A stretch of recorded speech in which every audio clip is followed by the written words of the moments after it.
ونستعينه ونستغفره ونعوذ بالله من شرور أنفسنا ومن سيئات أعمالنا من يهده الله فلا مضل له ومن يضلل فلا هادي له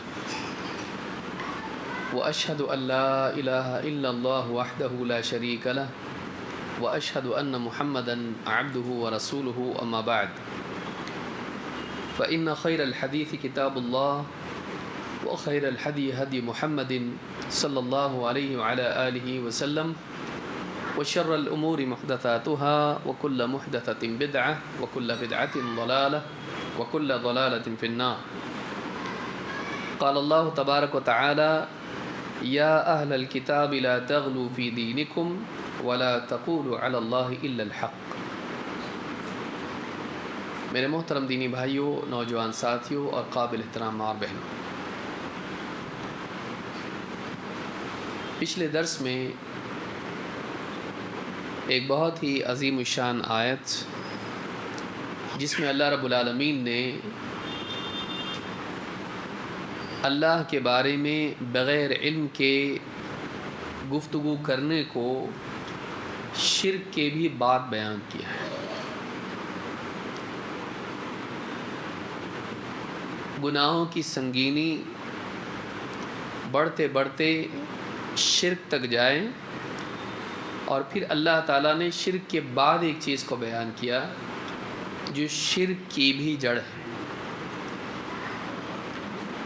قل انما حرم ربی الفواحش ما ظہر منها وما بطن والاثم والبغی بغیر الحق وان تشرکوا باللہ ما لم ينزل به سلطانا وان تقولوا علی اللہ ما لا تعلمون۔ اس آیت میں 4 مرحلوں میں اللہ تعالیٰ نے بات بیان کی ہے، اور اللہ نے فرمایا کہ اے نبی آپ کہیے میرے رب نے جو چیز حرام کی ہے وہ یہ ہے۔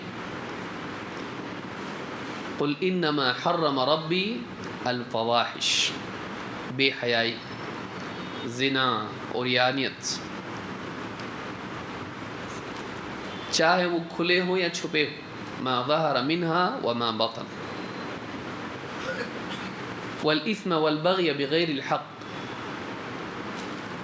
اور گناہ چاہے وہ اپنی ذات سے متعلق ہو، اکیلا کوئی آدمی گناہ کرے جس کا ضرر اس کی ذات کو پہنچے دنیا میں یا آخرت میں، یا بغی ہو، والاثم والبغی بغیر الحق، ناحق کسی کے خلاف سرکشی کرنا، زیادتی کرنا، ظلم کرنا، کسی کا مال چھیننا، اس کی جان کو نقصان پہنچانا، اس کی عزت کو نقصان پہنچانا، اس کو بھی اللہ نے حرام کیا ہے۔ بے حیائی کھلے چھپے حال میں، اسی طرح سے گناہ چاہے وہ اپنی ذات سے جڑا ہو یا دوسروں کے خلاف زیادتی ہو، یہ دوسرا مرحلہ۔ پھر اس سے آگے بڑھ کے کہا وَأَن تُشْرِكُوا بِاللَّهِ مَا لَمْ يُنَزِّلْ بِهِ سُلْطَانًا، اور یہ بھی اللہ نے حرام کیا ہے کہ تم اللہ کے ساتھ کسی کو شریک کرو۔ وَأَن تُشْرِكُوا بِاللَّهِ مَا لَمْ يُنَزِّلْ بِهِ سُلْطَانًا، کہ جس کے بارے میں اللہ تعالیٰ نے کوئی دلیل نازل نہیں کی، یعنی اللہ کے ساتھ شرک کرو یہ بھی حرام ہے، جبکہ اللہ تعالیٰ نے شرک کے حق میں کوئی دلیل نازل نہیں کی، اور کسی شخصیت یا کسی چیز کے بارے میں بھی کوئی دلیل نازل نہیں کی کہ یہ اللہ کا شریک ہے۔ نہ شرک کے بارے میں دلیل ہے نہ شریک کے بارے میں ہے۔ ما لم ينزل به سلطانا، اور شرک کے بعد میں اللہ نے کہا وَأَن تَقُولُوا عَلَى اللَّهِ مَا لَا تَعْلَمُونَ، اور یہ بھی حرام کیا ہے کہ تم بغیر علم کے اللہ کے بارے میں بولنے لگ جاؤ، اللہ پر ایسی بات کہو جس کا تم کو علم نہیں۔ علماء نے اس آیت کے بارے میں بتایا کہ اللہ تعالیٰ نے ایک کے بعد ایک گناہوں کی سنگینی کو بڑھاتے ہوئے باتیں ذکر کی ہیں، یا تو ترتیب اترتی ہوئی ہوگی یا تو چڑھتی ہوئی ہوگی۔ یا تو گناہوں کی سنگینی بڑھتی جائے گی، اس طرح کی ترتیب ہوگی، یا پھر گناہوں کی سنگینی کم ہوتی جائے گی۔ یہاں آپ دیکھیں گے کہ تیسرے نمبر پر اللہ تعالیٰ نے شرک کو بیان کیا ہے، تو معاملہ گھٹ نہیں رہا ہے، بڑھ رہا ہے۔ اور اس کے بعد اللہ نے ذکر کیا وَأَن تَقُولُوا عَلَى اللَّهِ مَا لَا تَعْلَمُونَ، اور یہ بھی حرام ہے کہ تم اللہ کے بارے میں ایسی بات کہو جس کا تم کو علم نہیں۔ یہاں یہ مطلب نہیں ہے کہ اللہ کے بارے میں بغیر علم کے بولنا فی نفسی شرک سے بڑا گناہ ہے کہ کبھی مغفرت نہیں ہوگی اور ہمیشہ کے جہنم، یہ مطلب نہیں ہے۔ وہ سبب ہے شرک کا، وہ سبب ہے بدعات کا، وہ سبب ہے دین میں تحریف کا۔ جتنی بھی برائیاں ہیں، چاہے وہ عقیدے کی ہوں یا اعمال کی ہوں، جو دین میں بگاڑ لانے والی چیزیں ہیں۔ ایک تو انفرادی گناہ انسان کا کہ آدمی کوئی غلط کام کر رہا ہے، چوری کر رہا ہے، شراب پی رہا ہے، زنا کر رہا ہے، یہ گناہ اس کی اپنی ذات سے جڑا ہوا ہے، اس سے دین بدلتا نہیں، اس سے اگلی نسلوں کو حق کی معرفت میں پریشانی نہیں ہوتی ہے۔ یہ بگڑا، اس کا گھر بگڑا، ٹھیک ہے، لیکن بعد میں لوگوں کو جو صحیح دین تھا باقی رہا۔ اس علاقے میں بگاڑا ہے لیکن اس علاقے میں لوگ صحیح چلے۔ لیکن جب آدمی دین میں اپنی طرف سے بولتا ہے، اللہ کے بارے میں، اللہ کے احکام کے بارے میں، تو ایسا آدمی اپنے اطراف لوگوں کو گمراہ کرتا ہے، اور وہ صرف اپنی ذات تک نقصان کو محدود نہیں رکھتا ہے، بلکہ وہ نقصان دوسروں کے عقیدے اور ان کے عمل کو بگاڑتا ہے، وہ دین کو بگاڑتا ہے۔ اس اعتبار سے یہ بہت سنگین ہے، کیونکہ یہ ذریعہ ہے شرک کا، یہ ذریعہ ہے کفر کا، یہ ذریعہ ہے بدعات کا۔ ہاں، لیکن یہ نہیں کہا جائے گا کہ کوئی آدمی اللہ کے بارے میں کچھ بول دے جہالت میں تو یہ شرک سے بھی بدتر ہو گیا اور یہ آدمی کبھی اس کی مغفرت نہیں ہوگی، یہ معنی نہیں ہے۔ اس لیے کہ آپ جانتے ہیں شرک کی بنیاد جہالت ہے۔ آدمی جہالت میں شرک کرتا ہے تو کیا یہ کہا جائے گا کہ جہالت شرک سے بدتر ہے اور آدمی جو جاہل ہے وہ آدمی ہمیشہ جہنم میں رہے گا؟ نہیں، وہ سبب کے اعتبار سے سنگین ہے کہ اسی میں سے ساری چیزیں نکلتی ہیں، لیکن فی نفسی ہی اس کے بارے میں نہیں کہا جائے گا کہ شرک سے بدتر اس اعتبار سے کہ مغفرت ہی نہیں ہوگی۔ یہ بات بھی یاد رکھنا ضروری ہے۔ تو شرک اور بدعات کا منبع جہاں سے یہ نکلتے ہیں یا جس کی بنیاد پر یہ وجود میں آتے ہیں، جنم لیتے ہیں، وہ جہالت ہے اور لا علمی میں اللہ کے بارے میں کچھ کہنا ہے۔ اس اعتبار سے یہ زیادہ سنگین ہے، اور اس اعتبار سے بھی کہ گناہوں کا ضرر انسان کی اپنی ذات تک محدود ہوتا ہے، لیکن جب اللہ کے بارے میں آدمی بغیر علم کے کچھ بولتا ہے تو اس کا نقصان دوسروں کے عقیدے اور عمل کو بگاڑنے کا بنتا ہے۔ اس کا نقصان دوسروں کے عقیدے اور ان کے عمل، ان کی عبادات، ان کے احکام، ان کو بگاڑنے کا ذریعہ بنتا ہے۔ اس کا نقصان ان کو بھی ہوتا ہے۔ اس اعتبار سے یہ زیادہ سنگین ہے کہ اس کا نقصان ذات تک محدود نہیں ہے، سماج کو ہوتا ہے۔ تو گناہوں کی اپنی اپنی ایک نوعیت ہوتی ہے، اس اعتبار سے ان کی سنگینی بڑھ جاتی ہے۔ اس گناہ کی سنگینی اس اعتبار سے بڑھ جاتی ہے کہ یہ دین میں تحریف تک لے جاتا ہے، اور اس کا نقصان ذات تک محدود نہیں ہوتا بلکہ سماج کو ہوتا ہے، بلکہ سماج کو نہیں اگلی نسل کو بھی ہوتا ہے۔ آدمی تقریر میں اللہ کے بارے میں ایسی بات بول دیا جو جھوٹ ہے، کتاب میں ایسی بات لکھ دیا جو اللہ کے بارے میں غلط ہے۔ اب وہ مر گیا لیکن اس کے بعد کتاب باقی رہی، اس کا بیان، اس کا لیکچر باقی رہا۔ اب آنے والے دور میں جو لوگ اس کو سنیں گے، پڑھیں گے، یہ باقی نہیں ہے لیکن گناہ باقی رہ گیا۔ اللہ کے بارے میں غلط بیانی اگلی نسلوں تک بھی نقصان پہنچاتی ہے۔ اس کا نقصان اتنا دور تک جاتا ہے، زمان و مکان کی حدوں کو پار کرتا ہے، کہ اپنی زمانے میں نہیں، اپنے علاقے میں نہیں، اپنے علاقے کی حدوں کو پار کر دیتا ہے، اپنے زمانے کی حدوں کو پار کر دیتا ہے۔ لہٰذا یہ جو چیز ہے، ساری چیزوں کی مصیبتوں کی جڑ اگر آپ دیکھیں کہ اللہ کے بارے میں، اللہ کے دین کے بارے میں بغیر علم کے بولنا، ساری مصیبتوں کی جڑ یہ ہے، بغیر علم کے بولنا۔ اسی لیے اللہ تعالیٰ نے فرمایا یا اہل الکتاب لا تغلوا فی دینکم ولا تقولوا علی اللہ الا الحق۔ اے اہل کتاب، اہل کتاب یہود و نصارہ، جوز اینڈ کرسچنس، اے اہل کتاب لا تغلوا فی دینکم، اپنے دین میں غلو مت کرو۔ غلو کہتے ہیں حد کو پار کر جانا۔ غلو کس کو کہتے ہیں؟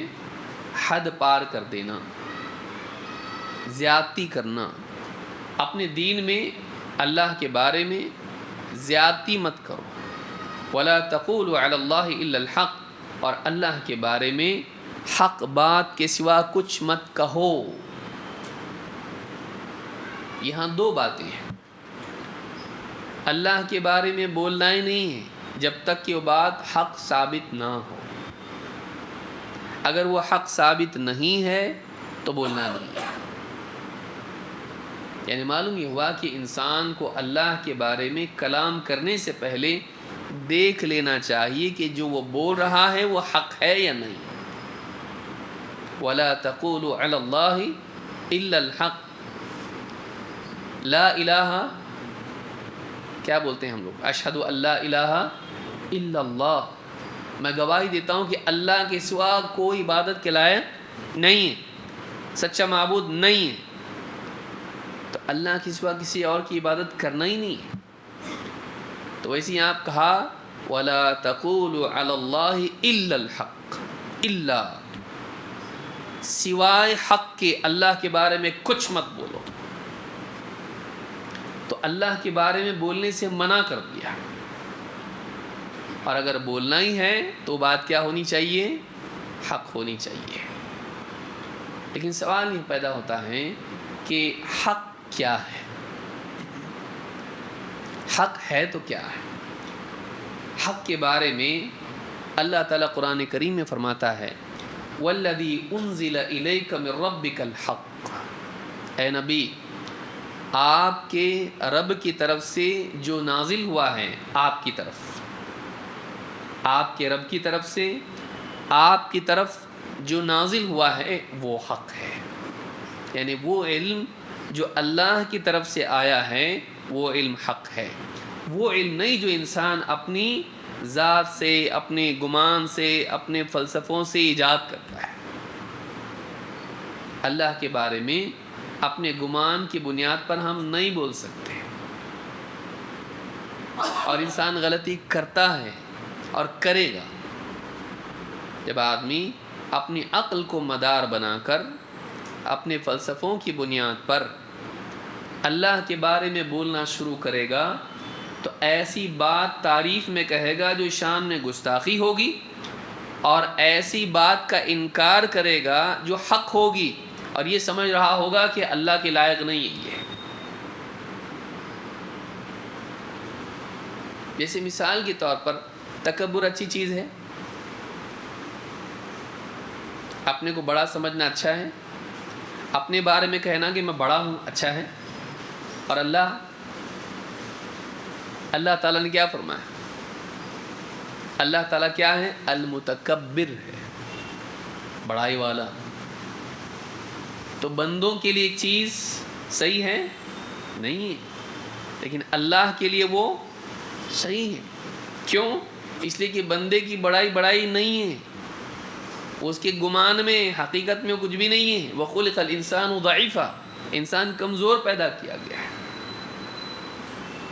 اس میں عیوب ہیں، کمیاں ہیں اس کے اندر، لیکن اللہ تعالیٰ بڑا ہے، اللہ تعالیٰ سب سے بڑا ہے، اللہ کے برابر وَلَمْ يَكُنْ لَهُ كُفُوًا أَحَدٌ، لَيْسَ كَمِثْلِهِ شَيْءٌ، اس کی طرح کچھ نہیں، وہ سب سے اونچا ہے۔ سَبِّحِ اسْمَ رَبِّكَ الْأَعْلَى، وہ حقیقتاً اعلیٰ ہے۔ بندہ اپنے گمان میں اپنے آپ کو اونچا سمجھتا ہے، چاہے علم کے اعتبار سے ہو، چاہے صحت کے اعتبار سے ہو، چاہے خوبصورتی کے اعتبار سے ہو، چاہے اقتدار کے اعتبار سے ہو، چاہے مال کے اعتبار سے ہو، لیکن ہر ایک سے اوپر کوئی نہ کوئی ہوتا ہے۔ اگر یہ علم والا ہے تو اس سے اوپر بھی کوئی علم والا ہوگا، اگر یہ مالدار ہیں اس سے کوئی مالدار ہوگا، اگر یہ صحت مند ہے اس سے صحت مند ہوگا، یہ خوبصورت ہے اس سے خوبصورت ہوگا، یہ اچھے نسب کا ہے اس سے اونچا کوئی ہوگا، یہ دیندار خاندان کا ہے اس سے دیندار لوگ ہوں گے، یہ دیندار ہے اس سے دیندار کوئی ہوگا، یہ تقوی والا ہے اس سے تقوی والا کوئی اور ہوگا۔ اسی لیے اللہ نے کیا فرمایا، ان اکرمکم عند اللہ اتقاکم، تم میں زیادہ اللہ کے نزدیک عزت والا ہے وہ ہے جو زیادہ تقوی والا ہے۔ معلوم ہے کہ تقوی میں بھی کیا ہیں، مراتب ہیں، ایکول نہیں ہے سب، ایمان میں برابر ہے سب نہیں، تقوی میں بھی نہیں ہے۔ تو بندہ اپنے گمان میں اپنے کو بڑا سمجھتا ہے جبکہ اس کے لیے لائق نہیں ہے۔ اللہ تعالیٰ، اللہ سب سے بڑا ہے تو اللہ کا اپنے کو بڑا کہنا غلط نہیں ہے، سمجھ میں آ رہی بات، کیونکہ وہ ہے لیکن بندہ ہے نہیں، وہ سمجھتا ہے۔ تو اللہ رب العالمین کے لیے وہ چیز صحیح ہے، بندے کے لیے صحیح نہیں ہے۔ تو آدمی اپنے گمان میں کہے کہ تکبر اچھی چیز نہیں ہے، اپنے کو بڑا نہیں بولنا چاہیے، تو اللہ کو بھی بڑا نہیں بولنا چاہیے، نعوذ باللہ نہیں۔ یا اللہ کا اپنے کو بڑا بولنا صحیح نہیں ہے، نہیں۔ تو اس طرح سے انسان بعض اوقات اپنے اوپر قیاس کر کے اللہ رب العالمین کے بارے میں کہتا کہ اللہ ایسا نہیں کرے گا۔ جیسے اگر سوال پوچھا جائے کیا اللہ تعالیٰ گمراہ کرتا ہے یا نہیں کرتا ہے، جواب کیا ہے؟ اللہ گمراہ کرتا نہیں نا۔ قرآن میں اللہ تعالیٰ فرماتا ہے یضل بہ کثیرا ویہدی بہ کثیرا، اللہ تعالیٰ اس قرآن کے ذریعے سے بہتوں کو گمراہ کرتا ہے اور بہتوں کو ہدایت دیتا ہے۔ تو گمراہ کرنا اور ہدایت دینا دونوں کی نسبت کس کی طرف ہے؟ اللہ کی طرف سے، اللہ کی طرف ہے۔ لیکن اللہ تعالیٰ نے آگے کیا فرمایا، وَمَا يُضِلُّ بِهِ إِلَّا الْفَاسِقِينَ، کسی کو بھی گمراہ کر دے ایسا نہیں کرتا اللہ۔ جو فاسق ہیں، جو اللہ کی حدوں کو پار کر جاتے ہیں، اللہ تعالیٰ ان کو بھٹکا دیتا ہے، یعنی پہلے ان کی طرف سے گمراہی کی شروعات ہوتی ہے، پھر اللہ ان کی گمراہی کو بڑھا دیتا ہے۔ جسے اللہ نے فرمایا فی قلوبہم مرض فزادہم اللہ مرضا، کبھی غور کیے اس کے اوپر؟ شروعات اللہ کی طرف سے نہیں ہے۔ اللہ نے کیا فرمایا، ان کے دلوں میں ایک بیماری تھی، تو پہلے سے تھی کہ نہیں تھی؟ تو ان کی بیماری ان کی طرف سے تھی۔ فزادہم اللہ مرضا، تو اللہ نے ان کی بیماری کو اور بڑھا دیا ہے۔ تو چونکہ ان کے دلوں میں نفاق کی بیماری تھی، اللہ نے اس کو بڑھا دیا ہے۔ بھئی جہاں گندگی ہوگی وہاں بارش ہوگی تو کیا ہوگا؟ وہاں گندگی اور بڑھ جاتی ہے، کچرے کی جگہ ہوتی ہے، پانی برستا ہے، کیا ہوتا ہے وہاں پہ؟ گندگی اور بڑھ جاتی ہے، مچھر اور پیدا ہو جاتے ہیں، بدبو اور بڑھ جاتی ہے۔ کھیت میں اناج بویا ہوتا ہے، وہاں پر کھیت میں جب بارش ہوتی ہے تو اس میں سے فصل نکلتی ہے، جیسی زمین ویسا معاملہ۔ حق جب بگڑے ہوئے دل کے پاس آتا ہے اور اس میں گندگی پہلے سے ہوتی ہے اور منفی ذہن کے ساتھ اللہ کی بات کو سنتا ہے اور سوچتا ہے، تو ایسے دل میں اور گندگی پیدا ہو جاتی ہے، بجائے وہ اس سے حق کو قبول کرنے کے اس میں عیب نکالنا شروع کرتا ہے، تو اس کی گندگی اور بڑھ جاتی ہے، کیونکہ پہلے سے گندگی تھی۔ حق آنے کے باوجود گندگی میں کمی ہونے کے بجائے اضافہ ہو گیا۔ بعض اوقات ایسا بھی ہوتا ہے۔ یہ اللہ کا بنایا ہوا قانون ہے جو اس کے حق میں کام کرتا ہے، اس کے خلاف کام کرتا ہے۔ تو آدمی اپنے گمان کی بنیاد پر اللہ کے بارے میں کچھ بھی نہیں بول سکتا۔ تو سب سے بڑی مصیبت یہ ہے کہ انسان اللہ کے بارے میں بغیر علم کے بولے۔ اگر یہ چیز چھوڑ دے انسان تو بڑی مصیبتیں ختم ہو جائیں دنیا کی۔ اللہ تعالیٰ نے فرمایا وَلَا تَقُولُوا عَلَى اللَّهِ إِلَّا الْحَقِّ، اللہ کے بارے میں حق بات کے سوا کچھ مت کہو۔ اور حق کیا ہے؟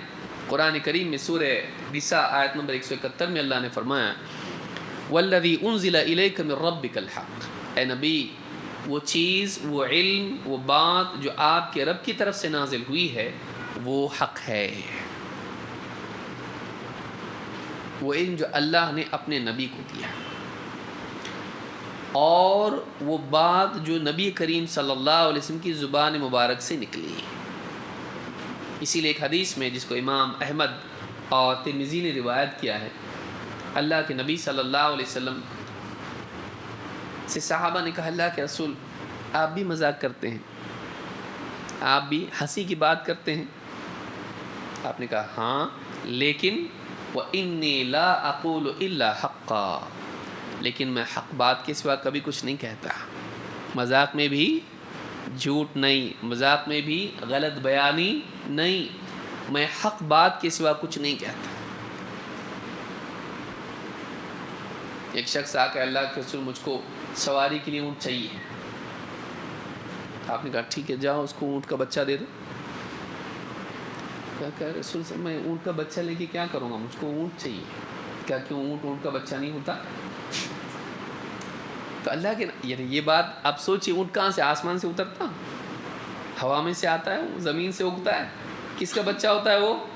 اونٹنی کا بچہ ہوتا ہے وہ۔ تو اللہ کے نبی صلی اللہ علیہ وسلم بعض اوقات اس طرح سے کرتے تھے۔ اس میں بھی علماء نے کہا علم کی بات ہے کہ انسان بعض اوقات غفلت میں یعنی اپنے طور پر معنی طے کر دیتا ہے کہ وہ بچہ ہوگا، کیوں اونٹ کا بچہ نہیں رہتا، بڑا ہو گیا نا، لیکن بچہ تو ہے، اولاد تو اونٹ ہی کی ہے وہ۔ تو آپ کا مزاح اس طرح سے ہوتا تھا، آپ کا مذاق ایسا ہوتا تھا جس میں جھوٹ نہیں ہوتا تھا، بلکہ سامنے والے کے لیے غور و فکر کرنے کا مقام ہوتا تھا کہ دیکھ تو سوچا نہیں، تو نے سوچنا چاہیے، بات صحیح تھی لیکن تیرے سوچ میں گڑبڑ تھی۔ اسی طرح سے ایک عورت آئی، کہا جنت کے بارے میں پوچھا اللہ کے نبی صلی اللہ علیہ وسلم سے، آپ نے فرمایا بوڑھی جنت میں نہیں جائے گی، رونے لگی، واپس پلٹی، بوڑھی عورت تھی وہ۔ آپ نے صحابی سے کہا جاؤ بولو اس کو کہ اللہ تعالیٰ بوڑھی کر کے اس کو جنت میں نہیں لے جائے گا، بلکہ وہ سب کی سب جنت میں جانے والی کیسی ہوں گی؟ جوان ہوں گی۔ تو یعنی بوڑھی جنت میں نہیں جائے گی کا مطلب بوڑھی نہیں جائے گی جنت میں، وہ جنت میں جائے گی تو کیسی ہوگی؟ جوان ہوگی۔ تو اس طرح سے اللہ کے نبی صلی اللہ علیہ وسلم مذاق کرتے تھے، لیکن آپ کا مذاق حق بات ہوتا تھا۔ اسی لیے آپ نے فرمایا وَإِنِّي لَا أَقُولُ إِلَّا حَقًّا، میں حق بات کے سوا کبھی کچھ نہیں کہتا ہے۔ تو نبی کریم صلی اللہ علیہ وسلم کی زبان سے جو بات نکلی اللہ کے بارے میں وہ حق ہے۔ ایک وہ بات جو اللہ کی طرف سے نازل ہوئی، اور دوسری بات وہ جو نبی کریم صلی اللہ علیہ وسلم کی زبان سے نکلی، اس کو بنیاد بنا کے ہم اسی کی روشنی میں اللہ کے بارے میں کلام کر سکتے ہیں، اپنی طرف سے نہیں، اپنی طرف سے نہیں۔ اس کو امام احمد اور ترمذی نے روایت کیا، اور صحیح الجامع صغیر میں حدیث نمبر 2509 پر یہ حدیث موجود ہے۔ اللہ رب العالمین نے اللہ کے بارے میں بلکہ جھوٹ بولنے اللہ تعالیٰ نے شرک کے ساتھ جوڑا ہے۔ پچھلی آیت میں ہم نے دیکھا کہ وَأَن تُشْرِكُوا بِاللَّهِ مَا لَمْ يُنَزِّلْ بِهِ سُلْطَانًا، کہ تم اللہ کے بارے میں، یہ حرام ہے کہ تم اللہ کے بارے میں اللہ کے ساتھ شرک کرو جبکہ اللہ تعالیٰ نے اس کے بارے میں کوئی دلیل نازل نہیں کی۔ وَأَن تَقُولُوا عَلَى اللَّهِ مَا لَا تَعْلَمُونَ، اور تم اللہ کے بارے میں وہ کہو جو تم نہیں جانتے، یعنی اللہ کے بارے میں بغیر علم کے بولنے لگ جاؤ۔ یہ دو باتیں جوڑی بنائی اللہ نے اس کی، شرک اور بغیر علم کے اللہ کے بارے میں بولنا، یہ دو کی جوڑی بنائی۔ شرک کو بیان کیا، پھر اللہ کے بارے میں بے علمی کے ساتھ، لا علمی کے ساتھ بولنا، ان کو دونوں کی جوڑی بنائی اللہ نے۔ اور ایک جگہ پر یہ ہے شرک اور جھوٹی گواہی، جھوٹ دونوں کو اللہ نے جوڑا ہے۔ اللہ تعالیٰ نے قرآن کریم میں فرمایا فَاجْتَنِبُوا الرِّجْسَ مِنَ الْأَوْثَانِ وَاجْتَنِبُوا قَوْلَ الزُّورِ، سورہ الحج آیت نمبر 30۔ فَاجْتَنِبُوا الرِّجْسَ مِنَ الْأَوْثَانِ، ناپاک بتوں سے بچو. بت پرستی اسلام میں جائز ہے؟ سب سے بدترین گناہ وہ ہے. اور اللہ تعالیٰ نے کیا کہا؟ الرجس من الاوثان. یہاں من جو ہے تبعیض کے لیے نہیں ہے، یہ جنس کے لیے ہے. جو عربی جانتے ہیں ان کو معلوم ہونا چاہیے کہ من جو آتا ہے وہ کچھ کے لیے آتا ہے. وَمِنَ النَّاسِ مَن يَقُولُ آمَنَّا، لوگوں میں سے کچھ ایسے ہیں جو کہتے ہیں ہم ایمان لے آئے اللہ پر، آخرت پر، لیکن وہ مومن نہیں ہیں. لوگوں میں کچھ ایسے ہیں. تو من جو ہوتا ہے وہ کچھ کے لیے بھی آتا ہے، لیکن یہاں من کچھ کے لیے نہیں ہے. یہاں یہ معنی نہیں لیا جائے گا کہ بتوں میں سے جو ناپاک ہیں نا ان سے بچو، اور کچھ پاک بھی ہیں ان سے مت بچو. یہاں من جو آیا ہے جنس کے لیے آتا ہے. بت جو کہ نجس ہیں عقیدے کے اعتبار سے ان سے بچو. سب کے سب کیا ہیں؟ نجس ہیں. انما المشرکون نجس، مشرک سب کے سب کیا ہیں؟ نجس ہیں. چھونے کے اعتبار سے نہیں بلکہ عقیدے کے اعتبار سے. گھناؤنا عقیدہ ہے یہ کہ انسان یہ مانے کہ اللہ کے ساتھ کوئی شریک بھی ہے. یہ بہت گندی چیز ہے، ساری گندی چیزوں میں بدترین گندی چیز ہے، نجاست ہے یہ. تو یہ عقیدے کی نجاست ہے. تو بتوں کے بارے میں بھی کیا کہا؟ فَاجْتَنِبُوا الرِّجْسَ مِنَ الْأَوْثَانِ، اوثان جو کہ گندگی ہیں ان سے بچو. جو کہ گندگی ہیں، نہ کہ ان میں سے جو گندے ہیں، یہ معنی نہیں ہوگا اس کا. وَاجْتَنِبُوا قَوْلَ الزُّورِ، اور جھوٹی بات سے بچو، جھوٹی گواہی سے بچو. قول زور کیا ہے؟ ابن مسعود رضی اللہ تعالیٰ کہتے ہیں عُدِلَتْ شہادت الزور بالشرک باللہ. جھوٹی گواہی کو اللہ تعالیٰ نے اللہ کے ساتھ شرک کے ساتھ بیان کیا، برابر کر دیا دونوں کو. اللہ نے یہ بھی منع کیا، اس سے بھی بچنے کے لیے کہا اور اس سے بھی بچنے کے لیے کہا. فَاجْتَنِبُوا وَاجْتَنِبُوا، بچو بچو، دونوں کے بارے میں کہا. دونوں کو گویا کہ برابر کر دیا اللہ تعالیٰ نے، دونوں کو ساتھ ساتھ برابر برابر بیان کر دیا. کہتے ہیں کہ عُدِلَتْ شہادت الزور بالشرک باللہ، اللہ تعالیٰ نے جھوٹی گواہی کو اللہ کے ساتھ شرک کرنے کے برابر بیان کیا. ثم قرأ هذه الآیہ، پھر اس کے بعد انہوں نے یہی آیت پڑھی فَاجْتَنِبُوا الرِّجْسَ مِنَ الْأَوْثَانِ وَاجْتَنِبُوا قَوْلَ الزُّورِ. قول زور کیا ہے؟ جھوٹی بات کہنا، چاہے وہ بندوں کے بارے میں ہو چاہے وہ اللہ کے بارے میں ہو. جھوٹی گواہی کسی بھی حال میں جائز نہیں ہے. امام طبرانی نے اس کو روایت کیا ہے، اور صحیح ترغیب حدیث نمبر 2301 پر شیخ الالبانی کہتے ہیں کہ اس حدیث کی سند حسن ہے اور یہ موقوف ہے، یعنی صحابی کا قول ہے. علامہ شنقیطی رحمہ اللہ فرماتے ہیں وَكُلُّ قَوْلٍ مَائِلٍ عَنِ الْحَقِّ فَهُوَ زُورٌ.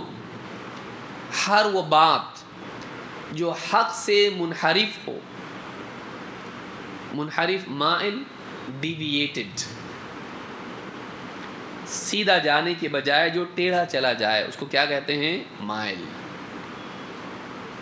اس کا میلان اس طرف ہے کا مطلب اس طرف وہ ڈائیورٹڈ ہے، اس کی طرف جھکاؤ ہے، اس کا سیدھا نہیں جا رہا ہے، وہ ترچھا جا رہا ہے، ٹیڑھا جا رہا ہے. تو کہتے ہیں کہ وَكُلُّ قَوْلٍ مَائِلٍ عَنِ الْحَقِّ فَهُوَ زُورٌ. ہر وہ قول جو حق سے مائل ہو وہ قول زور ہے، حق سے ہٹا ہوا ہو وہ کیا ہے؟ قول زور. لِأَنَّ أَصْلَ الْمَادَّةِ الَّتِي هِيَ الزُّورُ مِنَ الْإِزْوِرَارِ. اصل جو لفظ زور آیا ہے عربی زبان میں یہ ازورار سے آیا ہے. ازورار بمعنی المیل والاعوجاج، جس کا معنی ہوتا ہے میل. میل کا مطلب میلان، ڈائیورژن، انحراف، ڈیویشن، ڈیفلیکشن. اعوجاج ٹیڑھا پن. ٹیڑھا پن، تو سیدھے کی بجائے کیسا ہو جائے، وہ ٹیڑھا چلا جائے. یعنی حق ہمیشہ سیدھا ہوتا ہے، اہدنا الصراط المستقیم. لیکن باطل کیا ہوتا ہے، باطل حق سے ہٹ کے ٹیڑھا جاتا ہے. ہر وہ بات جو حق سے ہٹی ہوئی ہو وہ کیا ہے، قول زور ہے. پھر وہ حق بات سے ہٹی ہوئی بندوں کے بارے میں بھی ہو سکتی ہے اور رب العالمین کے بارے میں بھی ہو سکتی ہے. اگر بندوں کے بارے میں بری ہے تو رب العالمین کے بارے میں کم بری ہوگی اور زیادہ بری ہوگی. بندوں کے بارے میں جھوٹ بولنا، جھوٹی گواہی دینا، یہ اگر برا ہے تو رب العالمین پر جھوٹ بولنا اور اس کے بارے میں جھوٹی گواہی دینا اور زیادہ برا ہے. کیونکہ بندوں کے بارے میں کچھ غلط بیانی کرنے سے ان کی عزت خراب ہوتی ہے، ان تک نقصان محدود رہتا ہے. لیکن اللہ کے بارے میں غلط بیانی کرنے سے لوگوں کا عقیدہ، ان کا دین خراب ہو جاتا ہے.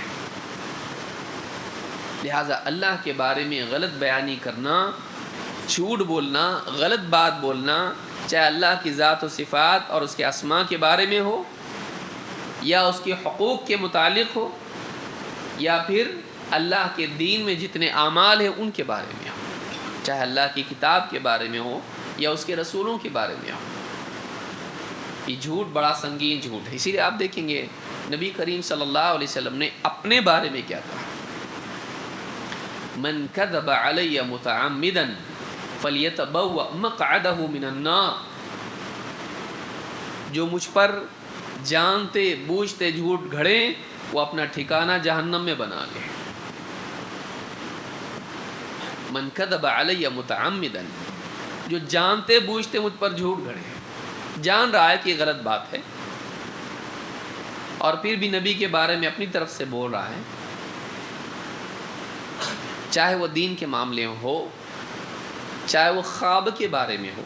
میں نے نبی کو خواب میں دیکھا، جھوٹ بولا، نہیں دیکھا تھا لیکن جھوٹ بولا.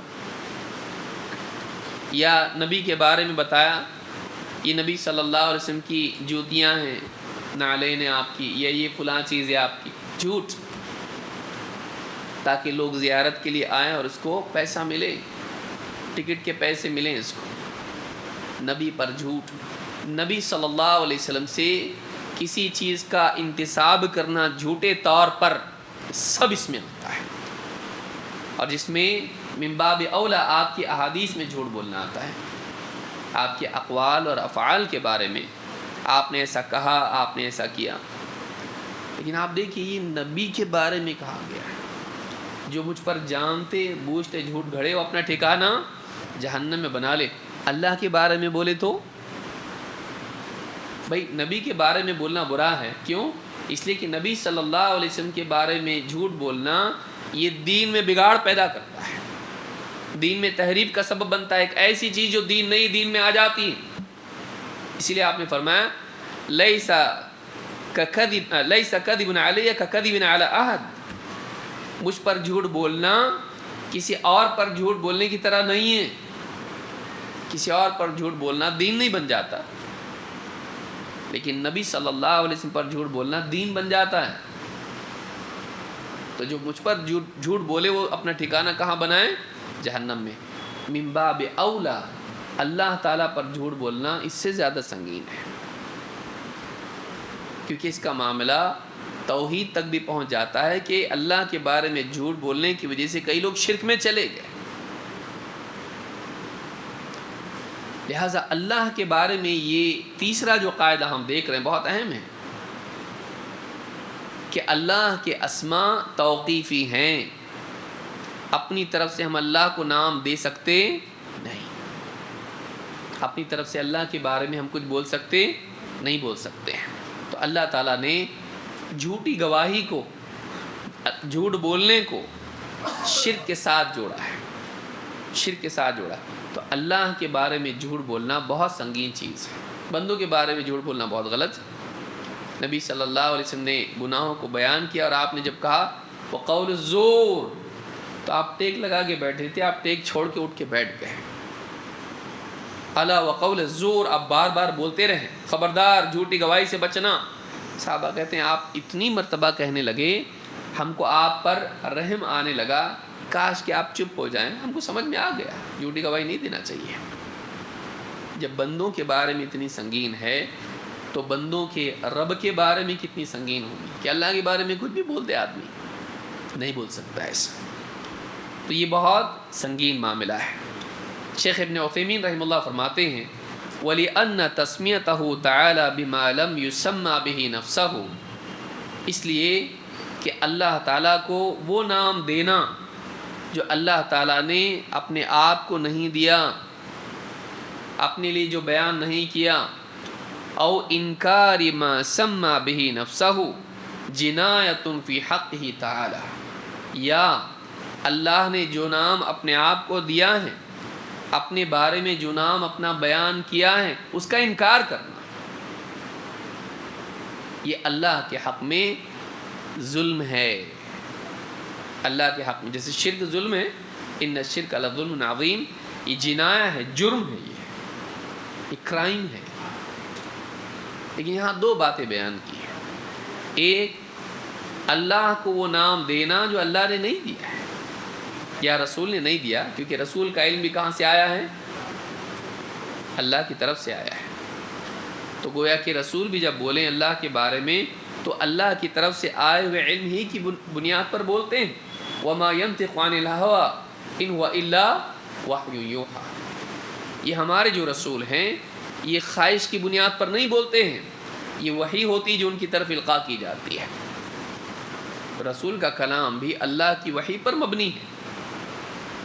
تو اللہ اور اس کے رسول کے کلام سے ہٹ کے اپنی طرف سے عقل سے نکال کے اللہ کو نام دینا یہ بھی غلط، اور اللہ اور اس کے رسول نے جو نام بیان کیا ہے کہ اللہ کا یہ نام ہے، اس کا انکار کرنا یہ بھی غلط، کیونکہ اس کا انکار کرنا بھی بغیر علم کے اللہ کے بارے میں بولنا ہے۔ اللہ کا یہ نام نہیں ہے، اللہ کا یہ نام نہیں ہے، اپنی طرف سے اللہ کے ثابت شدہ نام کا انکار کرنا بھی اللہ کے بارے میں بغیر علم کے بولنا ہے، کیونکہ وہ علم کی بنیاد پر نہیں بولا، اپنے دل سے اس نے انکار کر دیا،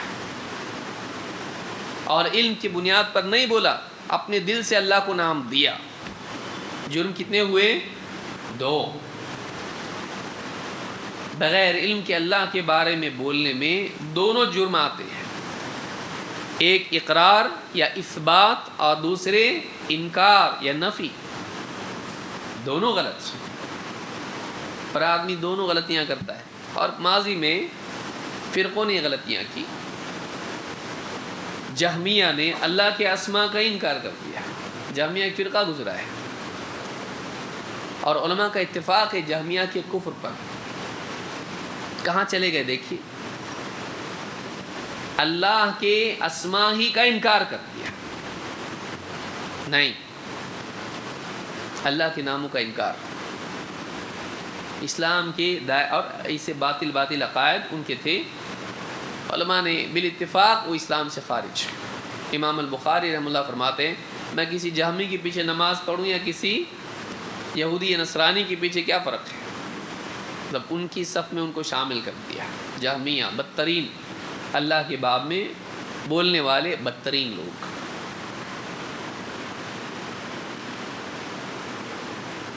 تو اللہ کے بارے میں بولنا، اس میں دونوں باتیں آتی ہیں بغیر علم کے بولنا، ایک یہ کہ اپنی طرف سے اللہ کو نام دیا جائے،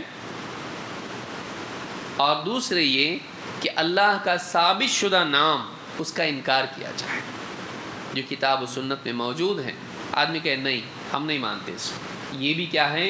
اللہ کے بارے میں بغیر علم کے بولنے میں شامل ہے، انکار ہو یا اقرار ہو، دونوں۔ کہتے ہیں فوجب سلوک الآداب فی ذلک، اس لیے اس بارے میں ادب کی راہ چلنا چاہیے، بے ادبی نہیں، گستاخی نہیں، اس میں صحیح راستہ چلنا چاہیے۔ والاقتصار علی ما جاء به النص، اور جو نصوص میں آیا ہے اسی پر اقتصار کرنا چاہیے۔ کیا مطلب؟ جو کتاب و سنت کی دلیل سے بات سامنے آ گئی اسی کو کافی سمجھنا چاہیے، نہ اس کا انکار کرنا چاہیے جو آ گیا، اور نہ اس سے آگے بڑھ کر اپنی طرف سے اس میں اضافہ کرنا چاہیے، دونوں بھی غلط ہیں۔ جو قرآن و سنت میں ثابت نام ہے اللہ کے، ان کا انکار کر سکتے نہیں، اور ان پر اپنی طرف سے اضافہ کر سکتے نہیں۔ یہ دونوں چیزیں غلط ہیں، یہ دونوں چیزیں غلط ہیں۔ کیوں؟ ایک اور دلیل سورہ الاعراف میں آیت نمبر 180 میں اللہ نے فرمایا وَلِلَّهِ الْأَسْمَاءُ الْحُسْنَى فَادْعُوهُ بِهَا، اور اللہ ہی کے لیے ہیں اچھے اچھے نام، فَادْعُوهُ بِهَا، تو تم اللہ کو پکارو انہی ناموں سے۔ کن ناموں سے؟ جو تم نے بنائے ہیں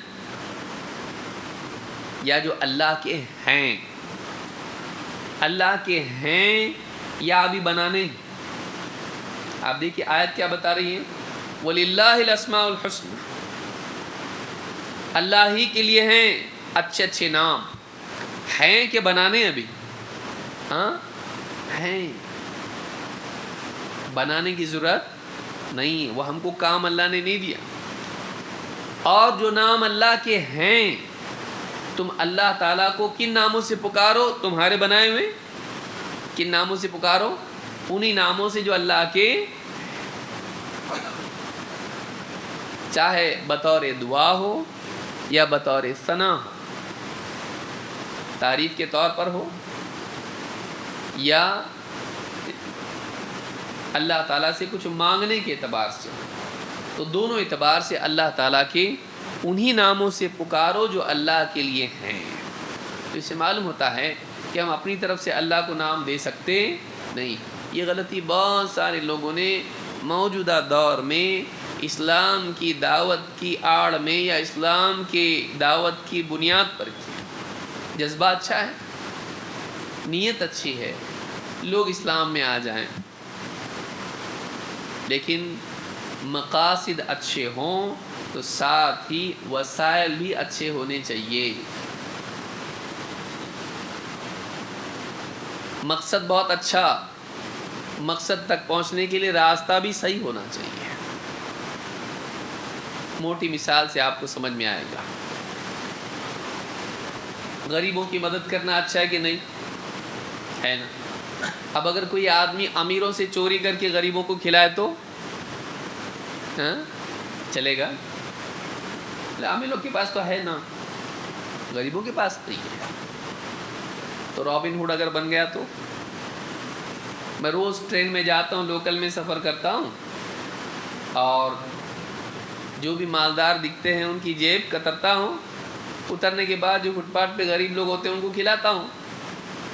تو غریبوں کو کھلانا غلط کام ہے کیا صحیح کام ہے؟ صحیح کام ہے، لیکن راستہ کون سا ہے؟ کیسا کر رہا ہے؟ کس راستے سے کر رہا ہے؟ حرام طریقے سے۔ سمجھ میں آئی بات؟ تو جائز ہے یہ، لیکن نیت اچھی ہے نا اس کی۔ نیت کیا ہے؟ بھوکے کو کھلانا، غریبوں کو کھلانا، تو صحیح نہیں ہے؟ تو جو کر رہا ہے وہ صحیح ہے؟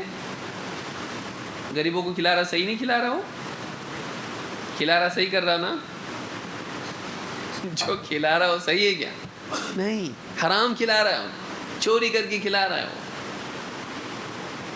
تو معلوم یہ ہوا کہ مقصد اچھا ہے، ٹھیک ہے، غریبوں پر رحم کرنا، ان کو کھلانا پلانا، مقصد اچھا ہے، گول اچھا ہے، لیکن مینز بھی اچھے ہونا چاہیے، وسائل بھی صحیح ہونا چاہیے۔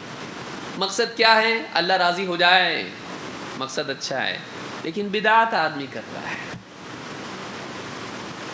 ایسے طریقے سے اللہ کی عبادت کر رہا۔ اللہ کی عبادت کیوں کر رہا ہے؟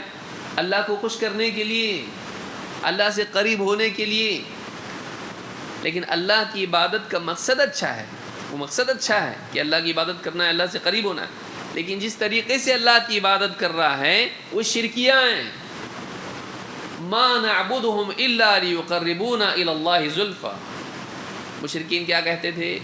ہم اللہ کی عبادت، ان بتوں کی عبادت اس لیے کرتے ہیں کہ یہ ہمیں اللہ سے قریب کریں، اللہ سے قریب کریں۔ مقصد اچھا ہے کیا برا ہے؟ اللہ سے قریب ہونا مقصد اچھا ہے نا، لیکن بتوں کی عبادت کرتے تھے تاکہ یہ بت ہم کو اللہ سے قریب کریں۔ ذریعہ غلط ہے، ذریعہ غلط ہے۔ تو بعض اوقات مقاصد اچھے ہوتے ہیں، وسائل غلط ہوتے ہیں۔ مقاصد کے ساتھ ساتھ وسائل بھی صحیح ہونا چاہیے۔ دعوت کے میدان میں آدمی اترا، اب دیکھا اپنے سامنے کون ہے، سب مشرکین ہیں یا یہود و نصارہ ہیں۔ یہود تو سننے سے رہے، ہاں یہود کا دین کیسا ہے، وہ فیملی بزنس ہے، وہ ہم لوگ ہماری ایک قوم ہے بس اس میں ہی رہے گا، باہر سے کوئی انٹری کر سکتا نہیں، چوزن پیپل۔ تو وہ بس وہ ہم لوگ ہیں، سب سے بہترین لوگ ہیں ان کے اپنے گمان میں وہ۔ لیکن اب دوسرے بچے کون، نصارہ اور مشرکین۔ اب دیکھ رہا مشرکین میں ان کے ہاں آلریڈی یہ مان رہے ہیں برہما اور فلاں نام دے کر وہ اپنے بتوں کی عبادت کرتے ہیں، ان کو اپنا معبود مانتے ہیں۔ اب بولا ڈائریکٹ اللہ نہیں بول سکتے، ان کو ڈائریکٹ اللہ بولیں گے ایک دم ان کا اللہ ہمارا نہیں ہو، ایسا ہو جائے گا۔ تب ان کو دعوت دینے کے لیے کیا کرنا چاہیے، اب بیٹھ کے بنا رہا فارمولا، ان کو دعوت دینے کے لیے پھر بہت سٹڈی کرنے کے بعد معلوم پڑا برہما کا میننگ کیا ہے، کریٹر۔ ارے اپنا اللہ بھی تو خالق ہی ہے نا، تو ہم خالق کی جگہ کیا بولیں گے، برہما۔ ٹرانسلیشن سنسکرت میں ٹرانسلیشن کر دی، برہما صرف ٹرانسلیشن نہیں ہے، وہ پراپر ناؤن ہے، وہ صرف ایٹریبیوٹ نہیں ہے، وہ پرسن ہے ان کے ہاں پر، وہ ایک معبود ہے جس کو وہ پوجتے ہیں۔ اللہ کو وہ نام دینے میں دو پرابلم ہیں، ایک تو یہ کہ وہ ان کا معبود ہے، وہ اللہ کو ہم نام نہیں دے سکتے۔ اللہ کو جیزس بول سکتے، جیزس بول سکتے، محمد بول سکتے، محمد نہیں بول سکتے۔ اتنا اچھا نام، ہاں اس سے بڑھ کے اور اچھا نام کیا ہوگا بندوں کے لیے، محمد خوبیوں والا۔ اللہ خوبیوں والا نہیں ہے، حمد جس اللہ کی محمود تعریف کے لائق نہیں دے سکتے اللہ کو، وہ بندے کا نام، اللہ کا نام ثابت نہیں ہے، وہ نہ قرآن میں ہے نہ سنت، خود محمد صلی اللہ علیہ وسلم نے نہیں بتایا اللہ کا نام ہے، وہ نہیں دے سکتے۔ تو آپ بتوں کے نام اللہ کو دے سکتے ہو صرف یہ بول کر کہ اس کا میننگ اچھا ہے، اس کا میننگ کریٹر آتا ہے۔ وَلِلَّهِ الْأَسْمَاءُ الْحُسْنَى، دیکھیے اچھا مقصد بھی بعض اوقات غلط جگہ لے جاتا، جب وہ مقصد اس کی لگام علم کے تابع نہ ہو، اور بہت سارے لوگ اچھی نیت سے ہی بہک جاتے ہیں، جب وہ نیت علم کی گاڑی میں نہ بیٹھے، جنگلی اونٹ پہ بیٹھ گئی اگر وہ نیت، وہ جنگلی اونٹ کہیں بھی لے جاتا اس کو ریگستان میں، لیکن اگر وہ صحیح رہبر کے پیچھے چلیں تو علم کی راہ میں چلیں، علم کے تابع ہو کر چلیں، پھر اس نیت کے ساتھ اچھے نتائج بھی نکلتے ہیں۔ دعوت اچھا مقصد ہے، لیکن اس دعوت کی بنیاد جو ہے وہ جہالت پر ہے۔ اپنی طرف سے انہوں نے بنایا ایک فارمولا بنایا کہ ہم ان کو اسلام کی طرف لانے کے لیے یہ راستہ اپنا سکتے ہیں، اور پھر شروع ہو گئے ان کی کتابیں پڑھنے لگ گئے، اور ان کے شلوک یاد کر رہے ہیں، پورے شلوک یاد کر رہے ہیں، اور بتا رہے دیکھو تمہاری کتاب میں بھی ہمارے اللہ کا بیان ہے، دیکھو یہاں بھی ہے یہاں بھی ہے، اور اللہ کو وہ نام دے رہے ہیں جو اللہ کے نہیں ہیں۔ ایکم برہمم، ہاں دویتیم ناستے، کیا ہے وہ، کنچن کیا ہے، اپنی طرف سے بنا لیا کہ یہ اللہ کا نام ہے۔ اللہ کا نام برہما نہیں ہے، اللہ کا نام اللہ ہے، اور وہ نام ہیں جو قرآن و سنت میں آئے ہیں۔ ہم اپنی طرف سے اللہ کو نام دے سکتے کوئی نہیں دے سکتے، یہ الحاد ہے، یہ الحاد ہے۔ اللہ نے فرمایا وَلِلَّهِ الْأَسْمَاءُ الْحُسْنَى، اللہ کے بہت سے نام ہیں، اللہ ہی کے لیے خاص ہیں، اللہ ہی ان کا حقدار ہے، مستحق ہے، کیونکہ وہ سارے نام کمال درجے میں خوبی بتاتے ہیں، رحیم، علیم، قدیر، اللہ، الرحمن، یہ سارے نام اللہ ہی کے لیے ہیں، وہی ان کا مستحق ہے، کیونکہ کمال درجے کا رحم، کمال درجے کا علم، کمال درجے کی قدرت سب اللہ ہی کو لائق ہے، اللہ ہی کے پاس ہے، اللہ ہی قدرت والا، اللہ ہی علم والا ہے۔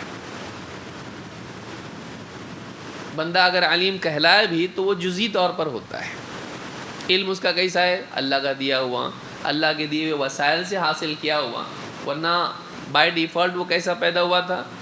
واللہ اخرجکم من بطون امہاتکم لا تعلمون شیئا، اللہ نے تمہاری ماؤں کے پیٹوں سے تم کو پیدا کیا اس حال میں کہ تم کچھ بھی نہیں جانتے تھے۔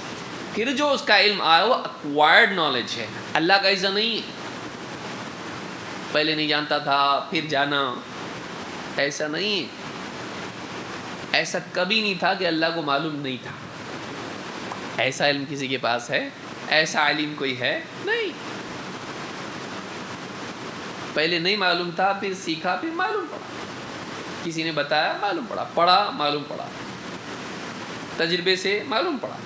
اللہ کو ایسا نہیں، اللہ ہمیشہ سے جانتا تھا۔ ایسا ساری صفات کا معاملہ ہے، ساری صفات کا معاملہ ایسا ہے کہ کمال درجے میں اور ہمیشہ سے اللہ ان سے متصف ہے، اور کسی کا دیا ہوا نہیں ہے، وہ کسی کا دیا ہوا نہیں ہے۔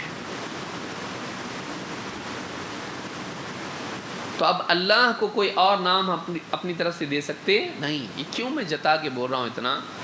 اس دور میں دعوت کے نام پر اس طرح کی کئی غلطیاں ہوئی ہیں، اور دیکھنے والے کو کیسا لگتا؟ لائٹ ہے، اتنی بڑی چیز نہیں ہے نا، یہ اتنی بڑی چیز نہیں ہے، بڑی چیز نہیں ہے آپ کے حساب سے، اللہ کے اعتبار سے اگر آپ دیکھیں، قرآن و سنت کے اعتبار سے دیکھیں تو بہت بڑی ہے یہ۔ وَتَحْسَبُونَهُ هَيِّنًا وَهُوَ عِندَ اللَّهِ عَظِيمٌ، اللہ تعالیٰ نے فرمایا تم اس کو کم سمجھتے ہو، ہلکا سمجھتے ہو، اللہ کے نزدیک وہ بہت سنگین ہے۔ کس کے بارے میں؟ حضرت عائشہ کے بارے میں۔ حضرت عائشہ پر تہمت کا جو معاملہ ہوا اس میں اللہ نے فرمایا تم ہلکا سمجھتے تھے، کچھ بھی بے پرواہی کے ساتھ بول دینا، اللہ کے نزدیک بہت سیریس ہے۔ ایک انسان کے بارے میں، نبی کی بیوی کے بارے میں لاپرواہی کے ساتھ میں کچھ بول دینا، یہ سیریس ہے اللہ کے نزدیک۔ اللہ کے بارے میں لاپرواہی سے بول دینا، اور وہ بھی بتوں کے نام اللہ کو دینا، جس کا انکار اسلام میں ہے، جس کو مٹانے کے لیے اسلام آیا ہے۔ کیونکہ اینڈ میں کیا ہوتا ہے؟ اچھا تمہارا اسلام ہماری کتاب میں بھی ہے، مطلب برہما اللہ ایک ہی لو۔ نتیجہ کیا نکلتا ہے اکثر ایسے اوقات میں کہ بھائی وہ آپ کے دماغ سے نہیں سوچ رہا ہے، اور آپ جہاں لے جانا چاہ رہے وہ آنے والا نہیں ہے، وہ آپ سے جتنا چاہیے اس کو خوش ہونے کے لیے لے لے گا اور اسی میں مگن رہے گا۔ وہ بولا میں تو سمجھتا تھا ہمارا بیس لیس ہے، اب معلوم پڑا تمہارا قرآن بھی سپورٹ کرتا اس کو، اب ہو جاؤ خوش۔ تمہاری دعوت کے ذریعے سے وہ آدمی اپنے شرک پر مطمئن ہو گیا کہ اس کا شرک بھی اس کے نزدیک کچھ مضبوط چیز بن گیا، کہ تمہاری کتاب میں بھی اس کی تصدیق موجود ہے۔ اپنی طرف سے کرنا تو یہ بہت بڑی غلطی ہے جو الحاد ہے۔ اللہ کو اپنی طرف سے نام نہیں دے سکتے، اللہ کے جتنے بھی نام ہیں سب کیا ہیں؟ توقیفی ہیں۔ بارش آ رہی کچھ نہیں فائدہ،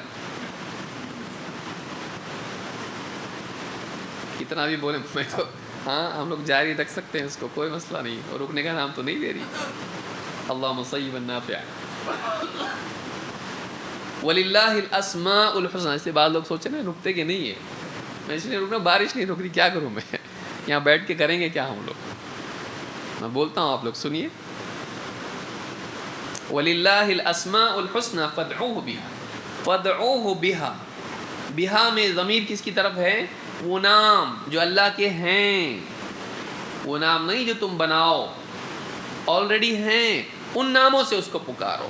تو معلوم ہے کہ بندے کو چاہیے کہ اللہ کو پکارنے سے پہلے اللہ کے ناموں کو جانے، اور جاننے کے لیے اس کا مصدر کیا ہے، سورس کیا ہے؟ بائبل، ہاں، ویداز، سورس کیا ہے اس کا؟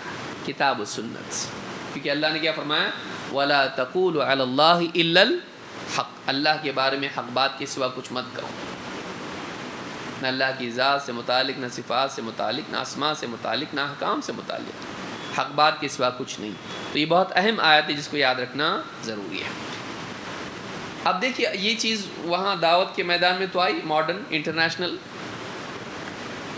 صوفیوں میں بھی آئی۔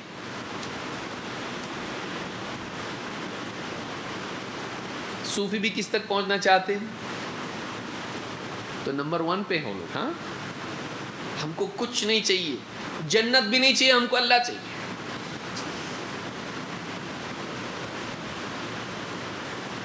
ایک بزرگ کے بارے میں ہاں کیا لکھا ہے، 30 سال سے جنت میرے سامنے پیش ہو رہی ہے، میں نے نظر اٹھا کے بھی اس کو نہیں دیکھا۔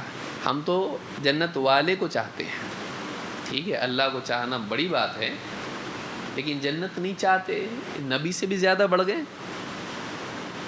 اللہ کے نبی صلی اللہ علیہ وسلم، وَأَسْأَلُكَ الْجَنَّةَ وَمَا قَرَّبَ إِلَيْهَا مِنْ قَوْلٍ أَوْ عَمَلٍ، میں جنت کا بھی تجھ سے سوال کرتا ہوں، اور وہ سارے اعمال جو جنت سے قریب کریں۔ تو اللہ کے نبی صلی اللہ علیہ وسلم اللہ سے جنت مانگ رہے ہیں، صحابہ رات دن اللہ سے جنت مانگ رہے ہیں، مجھے کیا ملے گا؟ جنت ملے گی۔ اللہ کے نبی صلی اللہ علیہ وسلم بتا رہے ہیں ان کو، اور وہ جنت ملے گی تو پھر کھجوریں پھینک کے جنگ میں جا رہے ہیں، یہ تو بہت لمبی زندگی ہو گئی۔ مطلب جنت کا شوق ہے، حضرت عثمان ابن عفان ہیں، ہاں عمر ابن خطاب ہیں، حضرت علی ہیں، حضرت ابوبکر صدیق رضی اللہ عنہ۔ کیا کوئی ایسا ہوگا جس کو ہر دروازے سے پکارا جائے گا؟ وہ لوگ جنت کی شوق میں جی رہے ہیں، جنت کی شوق میں وہ لوگ جی رہے ہیں، اور جنت کے بارے میں پوچھ رہے ہیں، اور قرآن بھرا ہوا ہے جنت سے۔ وَسَارِعُوا إِلَىٰ مَغْفِرَةٍ مِّن رَّبِّكُمْ وَجَنَّةٍ عَرْضُهَا السَّمَاوَاتُ وَالْأَرْضُ، دوڑو اس اپنے رب کی مغفرت کی طرف، اور دوڑو جنت کی طرف۔ تو جنت کی طرف دوڑنے کے لیے کہا نا، کہ جنت سے دور بھاگنے کے لیے کہا۔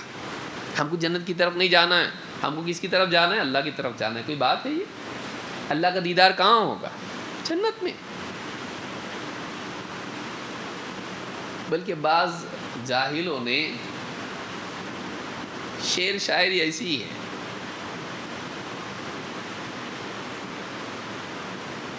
ہم تو جائیں گے، نہیں معلوم تے بولے تو نہیں آپ لوگ، ہم تو جائیں گے سوئے مدینہ، جس کو جانا ہو جنت میں جائے۔ ہم کو مدینہ جانا ہے، جس کو جنت میں جانا ہے وہ جنت میں جاؤ، یعنی ہم کو جنت میں گویا کہ نہیں جانا، ہم کو مدینہ جانا ہے۔ اتنا پیارا، اتنا عاشق، اور مدینے والا کہاں جانا چاہ رہا ہے؟ پیارے رسول صلی اللہ علیہ وسلم، آپ کہاں جانا چاہ رہے ہیں؟ آپ کی چاہت کیا ہے؟ تو اس طرح کی جو غلو آمیز باتیں ہیں، جو شروع میں نے کہا، یا اہل الکتاب لا تغلو فی دینکم، اے اہل کتاب اپنے دین میں غلو مت کرو، حد پار مت کرو، جتنا لمٹ ہے اتنا ہی میں رہو، اور آگے مت جاؤ۔ لیکن انسان کیا کرتا؟ اور آگے جاتا۔ تو اللہ کے ناموں کے بارے میں بھی ایسا ہوا، اور صوفیوں نے بھی کیا ایسا۔ اور آپ دیکھیں گے کہ صوفیوں میں ایک دم آگے کے اذکار میں سے کہا تھا ہو اللہ کے نام کا ذکر کرنا۔ وہ کہتے ہیں کہ نام بھی رکاوٹ نہیں ہونا چاہیے۔ وہ ہو کا مطلب کیا ہے؟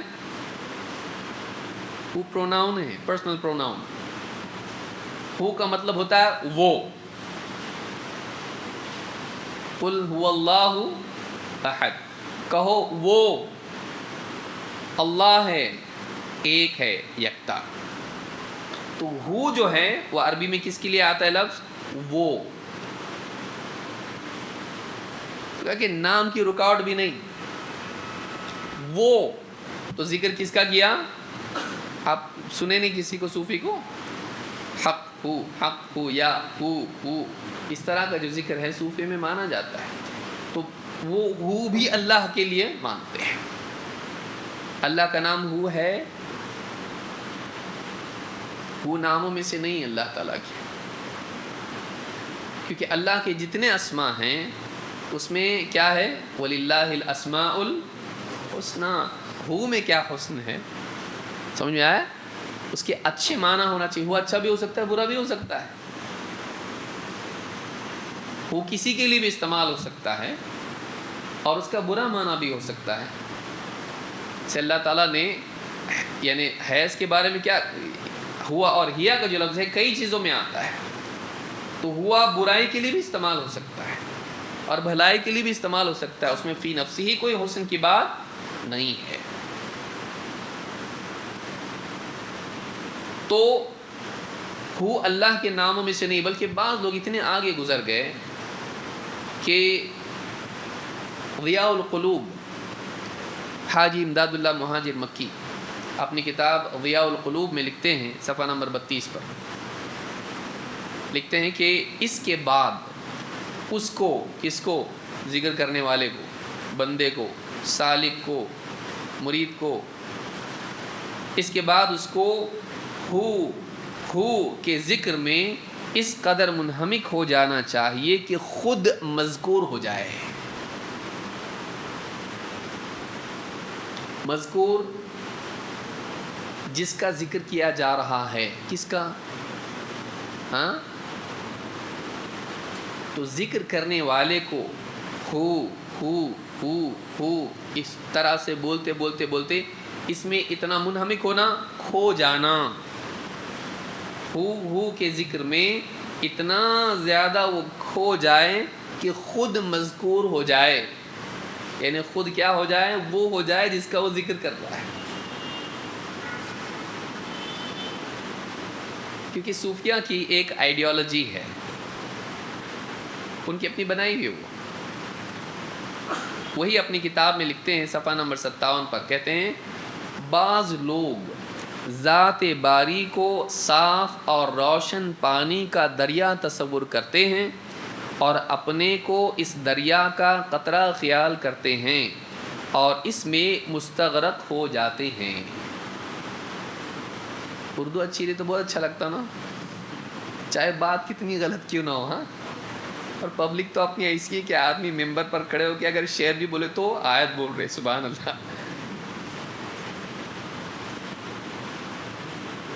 جب عوام جاہل ہوتی ہے تو پھر دھوکے باز سماج میں پنپتے ہیں. سماج سے گندگی کو ختم کرنے کے لیے عوام کو علم دینا چاہیے, نفع والا علم. اس لیے پہلی آیت کیا نازل ہوئی قرآن میں؟ اقرأ بسم ربک الذی خلق, پڑھ, علم آنا چاہیے. ساری مصیبتوں کی جڑ جہالت, اس جہالت کو ختم کرنے کا ذریعہ علم, تو علم ہی کے ذریعے سے ساری مصیبتیں ختم ہو سکتی ہیں. شروعات علم سے ہونا چاہیے.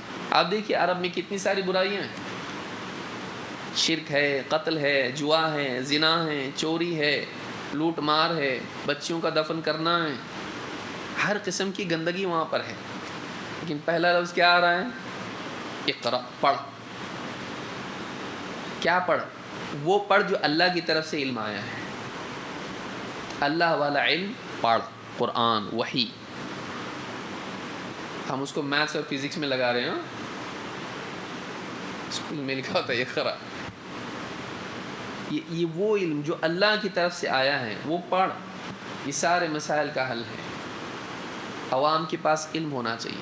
کہتے ہیں کہ بعض لوگ ذات باری کو, ذات باری اللہ, صاف اور روشن پانی کا دریا تصور کرتے ہیں. امیجن کرتے ہیں جیسے ایک صاف اور نورانی پانی ہے, بہ رہا ہے, روشن چشمہ ہے, دریا تصور کرتے, دریا ہے, اور خود کیا ہیں, اپنے کو اس دریا کا قطرہ خیال کرتے ہیں اور اس میں مستغرق ہو جاتے ہیں. اب دیکھیے بولنے میں خوبصورت لگتا ہے, قطرہ دریا میں مل جائے تو کیا بن جاتا ہے؟ ہاں, قطرہ اگر دریا میں کھو جائے کیا بنتا ہے؟ تو بندہ اللہ میں کھو جائے کیا بن گیا؟ سمجھ میں آ رہی بات؟ یہ سب کفریہ عقائد ہیں, کفریہ شرکیہ عقائد ہے. تصوف نے یہ بھی مصیبت امت کو دی ہے، اور یہ تصوف کی ایک دم بگڑی ہوئی فلسفیانہ شکل ہے۔ زہد اور اخلاق، تہذیب نفس، یہ غلط نہیں ہے، یہ سلف میں تھا، صحابہ میں تھا، نبی صلی اللہ علیہ وسلم میں تھا، اور اس کا مکلف اللہ نے بنایا ہم کو۔ لیکن تزکیہ نفس کے نام پر شرکیات اور کفریات کو لوگوں میں عام کرنا، یہ فلسفے دے کر کہ بندے کا کمال یہ ہے کہ وہ قطرہ ہے، دریا میں کھو جائے اور فانی فی اللہ باقی باللہ۔ تو اللہ کے بارے میں اب دیکھیے تصور اللہ کو کیا کر رہا ہے، دریا، روشن پانی کا، صاف پانی کا دریا۔ تو کیسے امیجن کیا، لیس کمثلہ شیء، اللہ کی طرح کچھ بھی نہیں۔ تو پہلی غلطی تیری کہاں ہوئی، دروازے پہ غلطی کیا تو، اب انٹری کے بعد تو اور گڑبڑ ہونا ہی ہونا ہے، شروعات ہی میں غلطی کر دیا تم نے کہ اللہ کو تصور کیا۔ اللہ نے کہیں بتایا اللہ تعالیٰ دریا ہے اور تو قطرہ ہے، اب وہ قطرہ دریا میں مل کے دریا بن جاتا ہے۔ یہی وحدت الوجود ہے کہ بندہ اپنے آپ کو اللہ میں فنا کر دے تو وہ نعوذ باللہ گویا کہ کیا بن جائے گا۔ اور بھی بہت ساری باتیں ہیں، میں تفصیل میں نہیں جانا چاہتا، میں اس لیے اس کو یہاں پر لایا ہوں کہ ہو کا جو ذکر ہے اس کا مقصود کیا ہے کہ وہ اتنا کھو جائے اس میں کہ اللہ میں جیسے قطرہ سمندر میں ضم ہو جاتا ہے یا اس میں مل کر سمندر بن جاتا ہے، ویسے یہ ذکر کرتے کرتے کرتے کرتے اللہ میں اتنا کھو جائے کہ نعوذ باللہ کیا ہو جائے۔ تو وہ اللہ کے نام پہلے شروعات ہی غلط۔ اللہ کے نبی صلی اللہ علیہ وسلم، صحابہ کبھی بیٹھ کے ہو کا ذکر کیے؟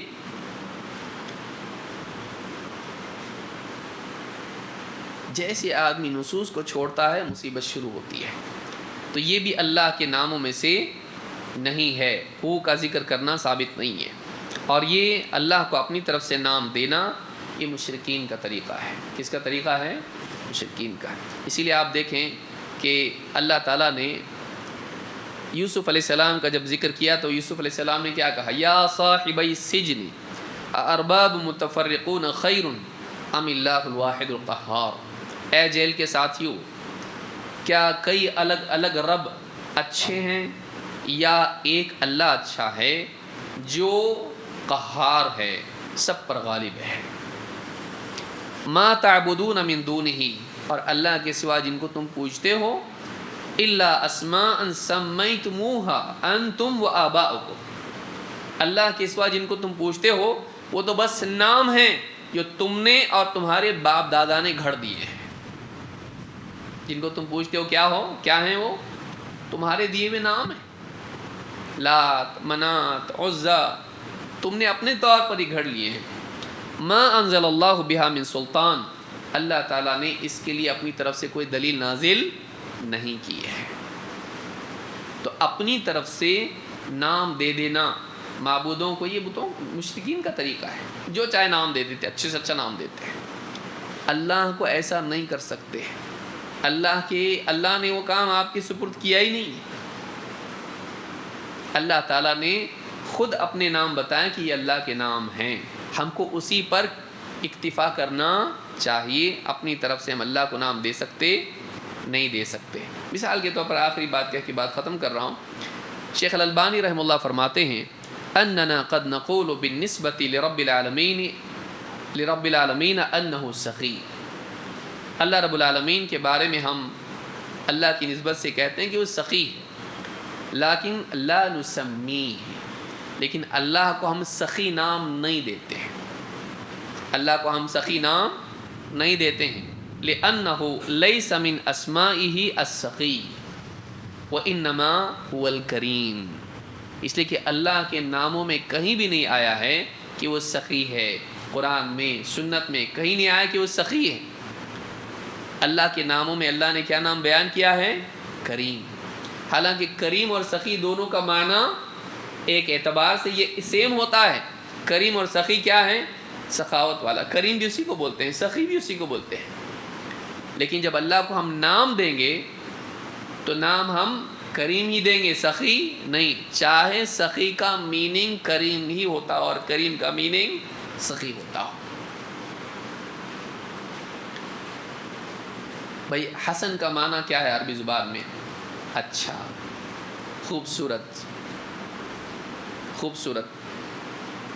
اب کسی کا نام حسن ہو، آپ اس کو جب انگلش میں بات کرتے کیا ہینڈسم بولیں گے اس کو؟ کیا بولیں گے؟ کبیر کسی کا نام ہے، آپ اس کو بگ بولیں گے؟ بولے ایک ہی بات ہوئی نا، انگلش میں کبیر کیا ہوتا ہے؟ بگ ہوتا۔